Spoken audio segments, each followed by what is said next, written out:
IFRA 11 vale a pena? Olá, investidores. Sejam muito bem-vindos ao canal Árvore dos Dividendos. No vídeo de hoje vamos analisar um dos fundos de infraestrutura mais conhecidos da Bolsa Brasileira, o IFRA 11. Nos últimos dias, muitos investidores ficaram preocupados porque o fundo distribuiu um dividendo menor do que vinha pagando anteriormente. Mas será que isso significa que o IFRA 11 piorou? Será que vale a pena vender as cotas? Ou será que estamos diante de uma oportunidade para quem pensa no longo prazo? É exatamente isso que vamos descobrir neste vídeo. Vou explicar tudo de forma simples, mesmo para quem está começando a investir. O que é o IFRA 11? Antes de falar dos dividendos, precisamos entender no que estamos investindo. O IFRA 11 é um fundo de investimento em infraestrutura, também conhecido como FIINFRA. Mas o que isso significa na prática? Ao invés de comprar ações de empresas, o fundo compra principalmente debêntures incentivadas, que são títulos de dívida emitidos por empresas que precisam captar recursos para construir ou ampliar projetos de infraestrutura. Esses projetos podem envolver linhas de transmissão de energia, usinas elétricas, rodovias, ferrovias, portos, aeroportos, empresas de saneamento básico. Em outras palavras, quando você compra uma cota do IFRA 11, está emprestando dinheiro, de forma indireta, para diversas empresas importantes da economia brasileira. Essas empresas pagam juros ao fundo, e boa parte desses juros é distribuída aos cotistas todos os meses. Por que o dividendo caiu? Essa é a pergunta que mais apareceu nos comentários. Muita gente viu o dividendo diminuir e já pensou que havia algum problema. Mas a realidade é diferente. Grande parte das debêntures da carteira do IFRA 11 é corrigida pelo IPCA. Isso significa que os rendimentos dependem da inflação. Quando o IPCA sobe, essas debêntures costumam pagar mais. Quando o IPCA cai, os rendimentos naturalmente diminuem. Ou seja, o dividendo ficou menor principalmente porque a inflação ficou menor. Isso não significa que o fundo perdeu qualidade. É apenas uma característica desse tipo de investimento. O que são os spreads? Outro ponto importante citado no relatório são os spreads. Mas o que é um spread? Imagine duas aplicações. A primeira paga apenas IPCA. A segunda paga IPCA mais 7%. Esse mais 7% é chamado de spread. Quanto maior esse spread, maior tende a ser a rentabilidade do investimento.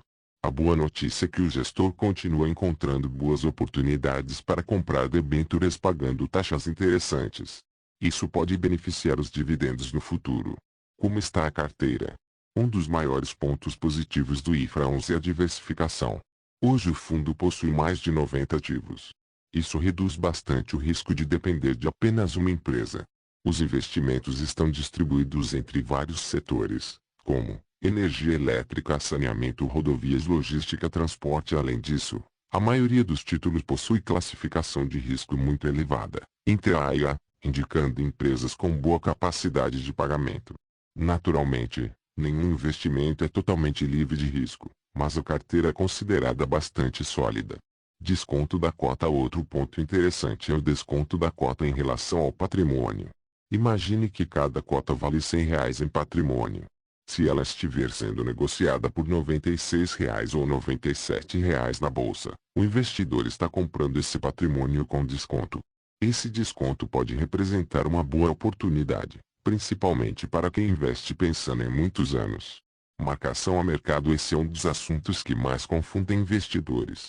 Quando a taxa de juros sobe, o preço das debêntures costuma cair. Como consequência, o preço da cota do IFRA 11 também pode cair. Mas atenção! Isso não significa que as empresas deixaram de pagar suas dívidas. Na maioria das vezes, trata-se apenas de uma oscilação causada pelo mercado. Quem investe pensando em renda de longo prazo normalmente não precisa se desesperar com essas variações.